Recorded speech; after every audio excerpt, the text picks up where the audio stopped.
Yeah. Way back in the day, so. I lost to him too, so. Yeah. What can you do? Yeah, but I mean, I whipped out on everybody else. Hey, that Ganon was whipping out on everybody. I two-stuck that man like 3 times. Like, it's Ganon. Yeah, I know. Like, what are you guys doing? That's How what I'm do saying. You guys lose to That's him? all I was thinking the whole time I was playing him. I was like, but it's Ganon.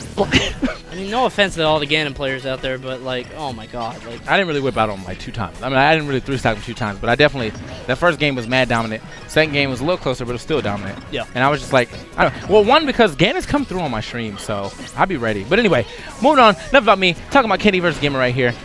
Losers quarters right here. Let's see who is going to go ahead and take this. I'm pretty sure this is like the 2nd time they played. Yeah, they've definitely played before. I think they played at the monthly this past weekend, and I think that GimR came out ahead. Kenny, one of those people that GimR is pretty confident about. I feel like it's a matchup thing because he can bucket Pikachu's Thunder Jolts and the big, Thunderbolt that comes down from the sky as well. I like the fact that like a lot of MDVA actually doesn't even play customs. Like we were just talking about it. They were just like, you know what, man? Like I don't need that. I'm just trying to enter a tournament and have some good fun. So I even played Kree today, and he didn't play me with customs. He was like, you know what, man? Like just play non-customs. I mean, I was playing Marv, so maybe that's why he was like, I don't really need customs. But yeah. Yeah, we were actually just having that conversation, me and EE, about the fact that there aren't really many custom users other than Techie, who's been using the Water Shuriken, but it's just the pull-in one. Yeah. And then Average Joe, obviously, becoming, Airbender DK. But on the whole, I mean, our region really hasn't adopted them all too much. Yeah. The only custom I really wanted, as far as Marth goes anyway, was the eye counter. And, like, that's not a set in itself, like 1-1-3. So I was just like, all right, I don't want to play customs then. Forget it. So it's not like I really use counter anyway. Yeah. All right, so here we go right now. Kenny got the clip 36% right here on his 2nd stock, though. He's just trying to figure out a way to get the stock off of GimR. GimR going for the heart reads as per usual. Did not DI that at all. He could have actually got away with that one. I think Kenny wasn't ready. Scoops. Uh-oh. Oh, that up air is so strong. I mean, he's been going for that a lot, the up throw, to whatever, usually up throw to down B, but it hasn't really worked, so I don't think he's been ready for it. He's got to come up with something, though, to kill GimR right now. GimR, not only at 109 on his first stock, but he also has that full bucket that he can unleash at any time. Also, I want to give a shout-out to the fact that GimR is, like, the only time I've seen someone actually... Oh, nice! Through the stage. GimR's actually the only person I've seen punish Pikachu's back air with a grab. That's really? What Reslev calls the unpunishable, because Pikachu lays down so hard on that ground, like most grabs would just whiff. And for some reason, I guess Game & Watch is like, nah, man, I overhand grab instead of underhand like everybody else. Speaking of weird stuff Game & Watch can do, did he down throw up aired him again? Yeah.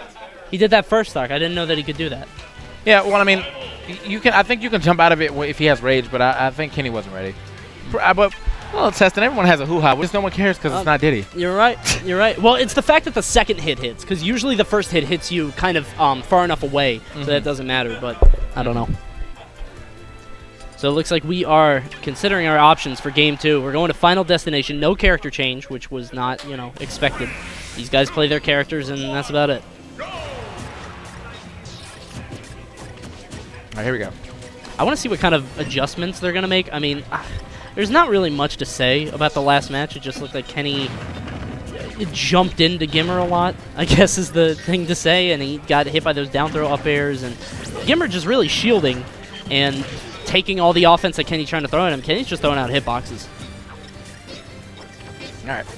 So as you said, I think this match was just kind of difficult for Pikachu in general. But it must be, yeah. I mean, like, that's something I usually not used to saying. I thought Pikachu was actually like one of the top 7-8 characters in the game. I mean, he has a slight problem killing, but it's not really a problem killing. You just have to go off stage. You know what I mean? And you're Pikachu, so you'll be able to make it back regardless. Yeah. So, oh, here we go. I feel like it's a priority thing. I think it's one of those things where Game & Watch has such strong aerials, so that if it just throws them out in the air, Pikachu gets stuffed a lot of the time, especially since his are so much less range. And he gets that down throw up air again. I don't know if that's guaranteed, but he's got to be more careful about that. Yeah. I mean, it's definitely looking very guaranteed right now. I mean, the problem is, though, a lot of people don't really know too much about Game & Watch because, like, what Game & Watch do you really remember by name besides GimR? Exactly. Like, there was that Game & Watch that I played earlier today, but, like, I didn't know he played Game & Watch until he picked him, you know? Yeah. So it's just, like, most of the metagame being developed, right, is, like, shown right here at Xanadu. So it's just kind of like, who knows about Game & Watch except for those mains that we don't really know by name yet? Exactly, yeah. Oh, nice stuff right there, using those QATs to get in. And as we've been talking, this game has become a one-stock lap, basically. GimR is now up, what is that, 9%?